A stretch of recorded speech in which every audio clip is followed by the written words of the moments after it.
अस्सलाम वालेकुम नाजरीन, पाकराइज न्यूज़ में खुश आमदीद। भारत और चीन के लद्दाख के मसले को लेकर एक और बड़ी खबर निकलकर सामने आई है।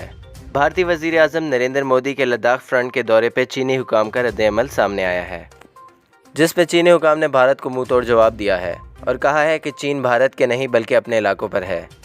गलवान वैली का इलाका चीन का है, ना कि भारत का, और भारत ये जान ले कि भारत की जारहियत कश्मीर की तरह चीन पर नहीं चल सकती। अपनी हुकूमत की नाक़िस पॉलिसियों की वजह से चीन को उकसाया ना जाए, वरना भारत को मुंह की खानी पड़ेगी और ऐसा ना हो कि भारत कई रियासतों में टूट जाए। इसी हवाले से अब भारत की फ़ौज में भी खलबली मच चुकी है। भारतीय फ़ौज को भी अंदाज़ा हो चुका है कि भारतीय फ़ौज भारत के लिए अपनी जान का नजराना पेश करते हैं और उधर मोदी चीन को मज़ीद उकसाकर भारतीय फ़ौज को नुकसान पहुँचवाता है, और नुकसान हो जाने पर चीन की महज सिर्फ चंद ऐप्स बंद की जाती हैं। दूसरी जानिब मोदी अपने जनरल्स को चीन के पास भेजकर चीनियों से मिन्नतें करवाता है। अभी हाल ही में भारत ने रूस से Su-30 और MiG-29 फाइटर जेट्स खरीदने का भी मुआहदा किया है। दूसरी जानिब भारतीय फ़ौज एक एक करके या तो नौकरी से इस्तीफ़ा देते जा रहे हैं या फिर खुदकुशी करते जा रहे हैं। हाल ही में निजी अखबार ने एक सर्वे के मुताबिक ये दावा किया है कि भारत की फ़ौज दुनिया में सुसाइड रेट के हिसाब से पहले नंबर पर आ चुकी है।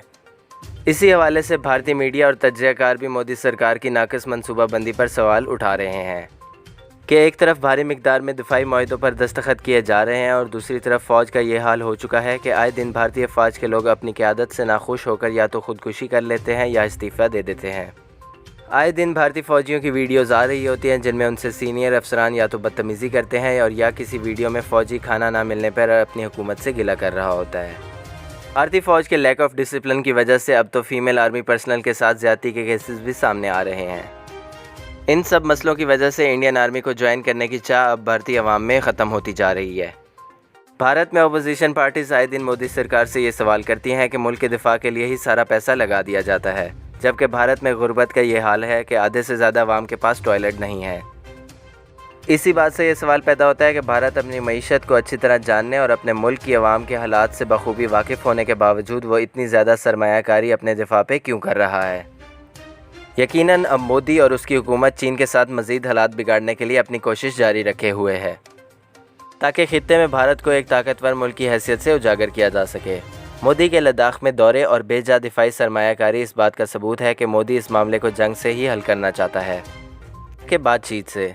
वहीं चीन भी अपनी पूरी तैयारी के साथ लद्दाख के फ्रंट पर बैठा है और बार बार चीनी हुकाम मोदी की हरकतों पर रद्द-ए-अमल देते हुए कह रही है कि भारत की चाल भारत को तबाही के दहाने पर ला खड़ा कर देगी। भारत अपनी नापाक हरकतों से बाज रहे, वरना भारत हमसे लड़ने के बाद दोबारा खड़ा नहीं हो सकेगा और भारत की बीसीओ टुकड़े हो जाएंगे।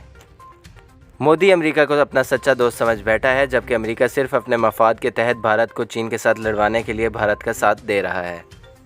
भारत इस बात को नहीं जानता कि अमेरिका उस वक्त भारत का साथ देना छोड़ देगा जब चीन भारत की जंग के मैदान में ठुकाई शुरू कर देगा और उस वक्त भारत टुकड़ों में हो जाएगा। इन सारी बातों का खुलासा ये है कि बीजेपी हुकूमत अपने जंगी जुनून के बायस भारत की आवाम को नंगा करके सारा पैसा फ़ौज पर लगा रहा है, जबकि फ़ौज का ये हाल हो चुका है कि भारतीय फ़ौज अपने मुल्क के दिफा के लिए राज़ी नहीं। दोस्तों, अगर आपको वीडियो पसंद आई है तो वीडियो को लाइक करें और अपनी राय का इज़हार कमेंट बॉक्स में करें। पाकिस्तान की ताज़ा तरीन ख़बरें हासिल करने के लिए हमारे चैनल को सब्सक्राइब करें और बेल आइकन को प्रेस करें।